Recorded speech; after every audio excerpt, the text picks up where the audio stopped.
ஹalleluya! நம்முடைய ஆண்டவராகிய இயேசுவின் நாமத்தில் உங்களுக்கு வாழ்த்துக்கள். நல்லா இருக்கீங்களா? எழுந்துட்டீங்களா? இன்னொரு புதிய நாளை கொடுத்திருக்கிறாருங்க. எப்போ விடிஞ்சிருச்சு, 7 மணி ஆயிடுச்சு. இயேசு ஆண்டவர் வார்த்தைகளை கேட்க ஆயத்தமா? வாங்க ஒரு சிறிய ஜெபம் செய்வோம். பரிசுத்தரே, உமக்கு நன்றி ஆண்டவரே. ஒவ்வொரு நாளும் ஒரு கிரமமாக உம்முடைய வசனத்தை தியானிக்க வேண்டும் என்று 7 மணிக்கு அனுதின தியானத்தை எவ்வளவோ ஆர்வத்தோடு கேட்க வேண்டும் என்று வாஞ்சிக்கிற ஒவ்வொருவருக்காகவும் நன்றி ஆண்டவரே. வாஞ்சையுள்ள ஆத்மாவை திருப்தியாக்கும் தேவனே, எங்கள் காயங்களை கட்டுகிறவரே, எங்கள் கஷ்டங்களை தீர்ப்பவரே, எங்கள் பிரச்சனைகளை முடிவுக்கு கொண்டு வரும் ஆண்டவரே, எங்கள் கண்ணீரை துடைக்கும் இயேசுவே, உமக்கு நன்றியப்பா. இன்றைக்கு எங்களோடு இன்னொரு முறை பேசும்படிக்கு இயேசு கிறிஸ்துவின் நாமத்தில் ஜெபிக்கிறோம் பிதாவே, ஆமென். காலையிலே என்னங்க கஷ்டங்கள், துன்பங்கள், கண்ணீர்னு சொல்றீங்கன்னு கேக்குறீங்களா? ஆமாங்க. சிலர் அழுது கொண்டே தூங்குவாங்க, அழுது கொண்டே எழுந்திருப்பாங்க. பாருங்க, நம்முடைய கண்ணீரை இயேசாண்டவருடைய பாதத்துல ஊற்றிவிட்டா நிம்மதியா நாம இருக்க முடியுங்க. அதற்குதான் உங்க கோபம் சூரியன் அஸ்தமிக்கும் வரைக்கும் இருக்க விடாதீங்க என்றார். கோபம் என்கிற வார்த்தைக்கு அர்த்தம் ஏதோ யாரையோ கத்துவது மட்டும் கிடையாது. யார் மேலேயாவது கசப்போ, யார் மேலேயாவது வருத்தமோ, மன்னிக்க முடியாத மனசு, அல்லது உங்களுக்கு ஏற்பட்ட நிந்தை அவமானத்தை குறித்து கவலைப்பட்டு கொண்டு உட்காருவது, இதெல்லாம் கூட நம்மை தூங்க விடாம செய்துங்க. அதற்கு தான் படுக்கைக்கு போகும் முன்பே நம் இருதயத்தை தேவனோடு சரி செய்யணும். நீங்க தூங்கும் முன்பு, படுக்கைக்கு போகும் முன்பு ஜெபிப்பீங்களா? உங்க பலவீனங்களை நீங்க ஆண்டவரிடம் அறிக்கை செய்து ஆண்டவருடைய இரத்தத்தால கழுவப்பட்டோம் என்ற விசுவாசத்தோடு நிம்மதியா தூங்க போவீங்களா? ஓஹோ, நாளைய குறித்த கவலையா? ஆமா, விடிஞ்சதும் இதை செய்யணும், அதை செய்யணும், அந்த பில்லு கட்டணும், இந்த பில்லு கட்டணும், இங்க போகணும், அங்க போகணும், இதை செய்யணும், அதை செய்யணும்னு சிலர் இந்த கவலையிலேயே சரியா தூங்காம இருப்பாங்க. உங்க வேலைகளின் பாரத்தை ஆண்டவர் மேல போடுங்க என்று வசனம் சொல்லுகிறது. நாளைய குறித்த கவலை வேண்டாம் என்றும் வசனம் சொல்லுகிறது. நாளைய குறித்து கவலைப்படும் ஆண்டவர் மேல உங்க பாரத்தை போட்டா, அவர் நேற்றும் இன்றும் நாளை என்றும் மாறாதவராய் இருக்கிற ஆண்டவர் நம்மை எப்பொழுதும் கைவிட மாட்டார். ஆகவே ஒவ்வொரு முறையும் நம்ம படுக்கைக்கு போகும் முன்பு ஜெபத்தோடு நம்ம இருதயத்தை சரி செய்வோம். காலையில எழுந்த உடனே ஆண்டவரை துதிப்போம். துதியோடு உங்களுடைய நாளை தொடங்கும் போது தேவனுடைய வேலிக்குள்ள பாதுகாப்புல நீங்க இருப்பீங்க. எப்படி இருக்கிறீங்க? எங்க பிரச்சனை அது இல்லைங்க. வேற என்ன? அவங்க என்ன இப்படி சொல்லிட்டாங்க, அவங்க சொன்ன வார்த்தைகள் என் இருதயத்தை புண்படுத்திருச்சுங்க, அவங்க சொன்ன வார்த்தையில என் இருதயம் உடைஞ்சு போச்சுங்க, நிந்தைக்கு என் இருதயம், என் உள்ளம் உடைஞ்சு போகுதுங்க, இந்த பொய் நிந்தைகளை என்னால சகிக்க முடியலங்க, அதையே நினைத்து நினைத்து நான் நொந்து போகிறேங்க என்று சொல்றீங்களா? சிலருடைய நிலைமை இப்படிதான் இருக்குங்க. யாரோ ஏதோ நம்மை சொன்னாங்கன்னு சில முறை அது உண்மையா கூட இருக்கும். உண்மையா இருந்தாலும் ஏத்துக்கிறது கொஞ்சம் கஷ்டம் இல்ல? நம்ம பலவீனங்களை யாராவது எடுத்து காட்டும் போது அது நம்மை காயப்படுத்த கூடாதுங்க. நல்லா சொன்னாங்க அப்படின்னு அதை சரி செய்து கொள்ள முயற்சிக்கணுங்க.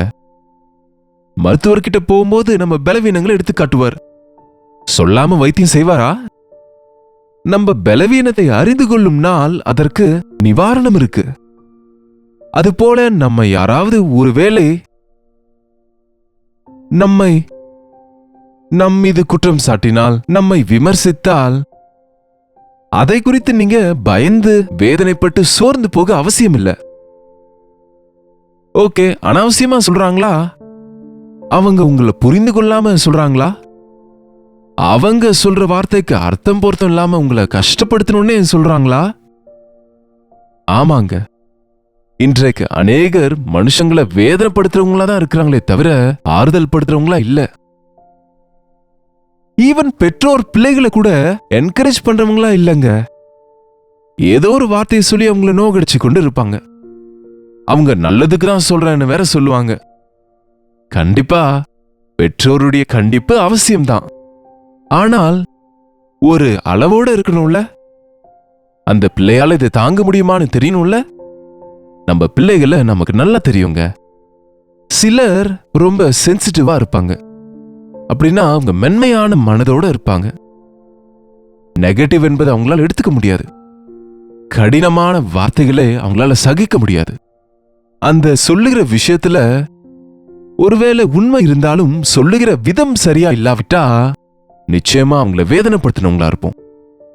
ஆனாலும் நம்ம இந்த உலகத்தில் இருக்கும்போது எல்லாரும் அன்போடு, இரக்கத்தோடு, தயவோடு, நல்ல விதமா நம்மோடு நடந்து கொள்வாங்களா?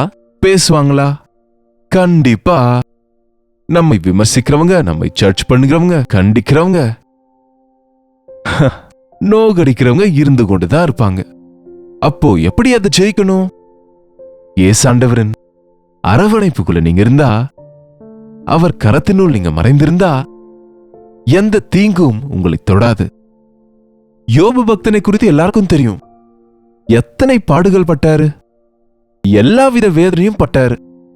ஆனா எல்லாவற்றை விட அவரை மிகவும் வேதனைப்படுத்தினது ஆஸ்தி போனதில்ல, ஆரோக்கியம் போனதில்ல, பிள்ளைகள்லாம் போனதும் இல்ல. ஆனா சுருக்கென்று குத்துகிற வார்த்தையோடு அவருடைய நண்பர்கள் அவரிடத்துல வேதனைப்படுத்தும் போது, நோகடிக்கும் போது அவரால் தாங்க முடியல. அப்படிப்பட்ட நிலைமையில தான் தேவனுடைய பாதுகாப்பு நமக்கு அவசியம். யோபுவினிடத்தில் சொல்லப்பட்ட ஒரு வார்த்தை இன்றைக்கு நம் எல்லாருக்கும் உதவியாயிருக்கும். யோபுவின் புத்தகம் 5ஆம் அதிகாரம் 21ஆம் வசனம். நாவின் சவுக்கினாலே உண்டாகும் வலி. என்ன வலி இது? கட்டையால் அடித்த வலி இல்ல, கத்தியால் குத்தின வலி இல்ல, இடித்துக் கொண்டால் வருகிற வலி இல்ல. ஆனா வாயின் வார்த்தைகளினாலே உண்டாகிற வலி. பா, வாயின் வார்த்தைங்க இருதயத்துல படும்பொழுது எப்படி இருக்கும் பாருங்க. இது ஹார்ட் அட்டாக் போல இல்லாவிட்டாலும் இருதயத்துக்கு உண்டாக்குகிற வேதனை ரொம்ப தாங்க முடியாததுங்க. அந்த வார்த்தைகளாலேயே அநேகர் பட்டய குத்துக்கள் போல் பேசுகிறவர்களும் உண்டு என்று வசனம் சொல்லுது. பட்டயத்தினால சரக்குன்னு குத்துவது போல சிலருடைய வார்த்தைகள் தயதாட்சண்யம் இல்லாம, அன்பு இரக்கம் இல்லாம கடினமா பேசுவாங்க, விமர்சித்துக் கொண்டு பேசுவாங்க, எதிரில் இருக்கிறவங்கள புரிந்து கொள்ளாம பேசுவாங்க, நோகடிக்கிற வார்த்தைகளை பேசுவாங்க, வேதனைப்படுத்தணும்னே பேசுவாங்க. அப்படிதாங்க இந்த உலகம். இந்த காலத்துல நம்ம பார்த்தா மனுஷங்க உலகத்துல பேசுகிற விதத்தை பார்த்தா, இன்க்ளூடிங் நம்ம அரசியல்வாதிகள், நம்முடைய தேசத்தை ஆள்கிற உன்னதமான நம்முடைய அரசாங்கத்துக்கு புனிதமான மேன்மையான இடம் பாருங்க, லோக்சபா, ராஜ்யசபா என்கிற ரொம்ப உயர்வான இடங்கள்ல கூட தரம் தாழ்ந்த வார்த்தைகள், சின்ன சின்ன அவசியமில்லாத விஷயங்களுக்காக ஒருவரை ஒருவர் தூற்றுவது, ஒருவரை ஒருவர் அவமானப்படுத்துவதை பார்க்கிறோம். அது அங்கு மட்டும் இல்ல, நம்ம வீட்டிலையும் பார்க்கிறோம்.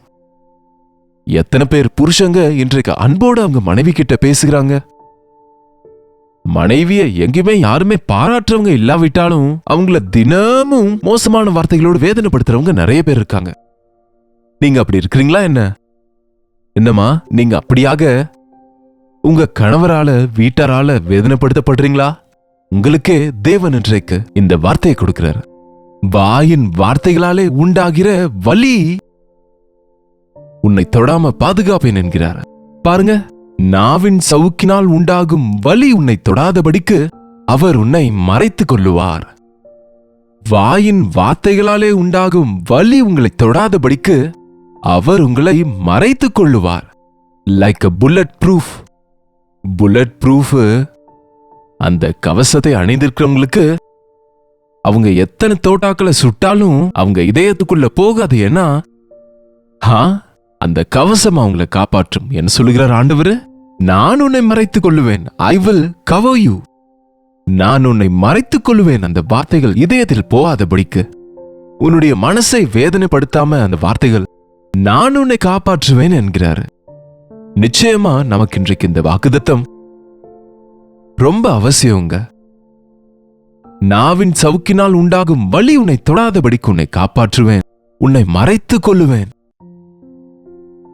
தேவனே, மனுஷருடைய வார்த்தைகளை எண்ணாதபடிக்கு சோர்ந்து போகாமல் விசுவாசத்தோடு தைரியத்தோடு உமக்காக வாழ எனக்கு உதவி செய்யுங்க என்று நாம ஜெபிப்பது எவ்வளவு அவசியங்க. முக்கியமா ஆண்டவரை ஏற்றுக்கொண்டவங்கன்னா, ஆண்டவரை பின்பற்றுகிறவங்கன்னா அநேகருக்கு இன்றைக்கு அசட்டை. ஏன்னா நம்ம வார்த்தைக்கு வார்த்தை பேச மாட்டோம். உலகம் எப்படி இருக்குன்னா, இவங்க 4 வார்த்தை சொன்னா அவங்க 10 வார்த்தை சொல்லுவாங்க. ஒருவர் 10 கல் வீசினா 20 கல் வீசுவேன் என்கிறாங்க. அப்படிதான் நடக்குது தீமை. ஆனா தேவனுடைய பிள்ளைங்க மிருதுவா இருப்பாங்க, சகித்து கொள்ளுவாங்க, பொறுத்து கொள்ளுவாங்க. அப்படின்னா எல்லா வார்த்தையும் வாங்கி நான் சகிக்கிறேன்னு சொல்லி அழுது கொண்டிருந்தா அது சகிக்கிறது கிடையாதுங்க. அந்த வார்த்தைகளை நீங்க மனதில் எடுத்துக்கொண்டு சோர்ந்து போகிறீங்கன்னா நீங்க தோத்துட்டீங்கன்னு அர்த்தம். அந்த வார்த்தைகள் உங்களை தொடாதபடிக்கு ஆண்டவர் அதிலிருந்து நீங்க விடுவிக்கப்படுவதற்கு அல்லது அதற்கு ரியாக்ட் பண்ணாம இருப்பதற்கு ஆண்டவர் உங்களை மறைத்துக் கொள்வேன் என்கிறார். எப்போதும் தேவனுடைய கவசம் இல்லாம வெளியே போகாதீங்க. தேவனுடைய துணை இல்லாம எந்த முயற்சியும் செய்ய வேண்டாம். மனுஷங்களோடு பேசும்போது நமக்கு தேவனுடைய உதவி வேண்டும். பார்வோனிடத்துக்கு சென்று என் ஜனங்களை விடுவி என்று தேவன் மோசேயோடு சொன்னபோது எந்த உதவியோடு என்ன போக சொல்றீங்க? என்னை கணக்கிலே வைக்க மாட்டான் பார்வோன். நான் அந்த தேசத்திலிருந்து நீக்கப்பட்டவன், அங்கிருந்து ஓடிவிட்டவன். நான் அவனுக்கு முன்பு நிற்கிற அதிகாரம் எனக்கு எங்க இருக்கு? அவங்க என்ன மோசமா பார்ப்பாங்க, என்ன மோசமா துரத்திடுவாங்க என்று சொன்னா, நான் உன்னோட கூட இருப்பேன், உன் வாய்க்கு நான் துணையா இருப்பேன், உன் கைக்கு துணையாக இருப்பேன், நான் உன்னோட கூட இருந்து அந்த பார்வோனின் எதிரே என் காரியங்களை உன் மூலமாய் செய்வேன் என்று ஆண்டவர் உறுதி கொடுத்தது போல இன்றைக்கு நாம இந்த உலகத்தில் இருக்கிற அவ்விசுவாசிகளை, கொடூரர்களை அல்லது அதிகாரிகளை, இன்னும் நம்மை கேலி செய்கிறவர்களை, நம்மை விமர்சிக்கிறவர்களை நாம எதிர்கொள்ள வேண்டியிருக்கும் போது வார்த்தைக்கு வார்த்தையோடு அல்ல, தீங்குக்கு தீங்கோடு அல்ல, தேவனுடைய உதவியோடு வளையாம நெளியாம நம்முடைய சமாதானத்தை காத்து கொண்டு தேவ சத்தியத்தை வெளிப்படுத்துகிறவர்களாக அவருடைய சாட்சிகளா இருக்க வேண்டியிருக்கு. யார் உங்களை வேதனைப்படுத்துறாங்க? யார் என்னங்க? யாரா இருந்தாலும் பிசாசின் கைக்கு ஒப்பு கொடுத்தவங்க மற்றவங்களை நோகடித்து கொண்டுதான் இருப்பாங்க. அவன் வேலையே அது. பிசாசின் வேலையே அதுதாங்க. அவன் மோசமான வார்த்தைகளாலே ஒருவரை ஒருவர் விமர்சித்துக் கொள்ளும்படி, குற்றங்களை சுமத்தும்படிக்கு செய்வான் என்று வேதத்தில் பார்க்கிறோம். இரவும் பகலும் சகோதரர் மேல் குற்றம் சுமத்துகிற பிசாசு தள்ளப்பட்டான் என்று வெளிப்படுத்துதல்ல எழுதினது போல ஒரு நாள் வரப்போகிறது. அது வரைக்கும் ஆண்டவருக்காக நாம நிற்க வேண்டும் என்றால் அவருடைய உறுதியான கரம் நமக்கு துணையா இருக்கணும். அது நம்ம வீட்டாரா இருக்கலாம், சொந்தக்காரங்களா இருக்கலாம், நம் வயிற்றுல பிறந்த பிள்ளைகளா கூட இருக்கலாம், கட்டின புருஷனா இருக்கலாம், நீங்க நேசிக்கிற மனைவியா இருக்கலாம், உங்க சொந்தக்காரங்களா இருக்கலாம், நண்பர்களா இருக்கலாம், உங்க எதிரிகளா கூட இருக்கலாம். நீங்க கிறிஸ்துவை நேசிக்கிறீங்க என்ற ஒரு காரணத்துக்காக உங்களுக்கு விரோதமா எழும்பி ஒவ்வொரு நாளும் உங்களை வார்த்தைகளால் அழ வைக்கிறவங்களா, நோகடிக்கிறவங்களா கூட இருக்கலாம். நீங்க உடைந்து போய் அழுது கொண்டு உட்கார்ந்திருக்க அவசியம் இல்ல. ஆண்டவரே, உம் கைகளால் என்னை மறைத்துக் கொள்ளுங்கப்பா.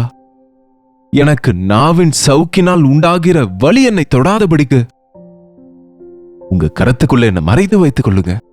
என்னை பத்திரப்படுத்துங்கப்பா. தேவனுடைய வார்த்தைகளை கேட்கிற கிருபையும், தேவனுக்காக வாழக்கூடிய பலனையும், கிறிஸ்துவை போல எல்லாவற்றையும் சகிக்கக்கூடிய வாழ்க்கையும் எனக்கு கொடுங்கப்பா. என்னென்ன வார்த்தை சொன்னாங்க ஏசாண்டவர? பிசாசு பிடித்தவனே என்றாங்க, விபச்சாரத்தாலே பிறந்தவனே என்றாங்க. என்னங்க, நீ சின்ன பையன் ஒரு வாலிபன், உனக்கு என்ன தெரியும், எங்க வயசு என்ன நினைக்கிறேன்னு எடுத்தெறிஞ்சு பேசினாங்க பரிசேயர். அவர் சிலுவையில நமக்காக யாகமாகும் போது எத்தனை பேர் கேலி செய்து, நீ தேவனுடைய குமாரனா இருந்தா இறங்கி வான்னு எவ்வளவு கேலியாக கிண்டல் செய்தாங்க. ஆனா ஆண்டவர் அவங்கள கணக்கிலேயே வைக்கல. அதற்கு அவர் பதில் கொடுக்கவும் இல்லை.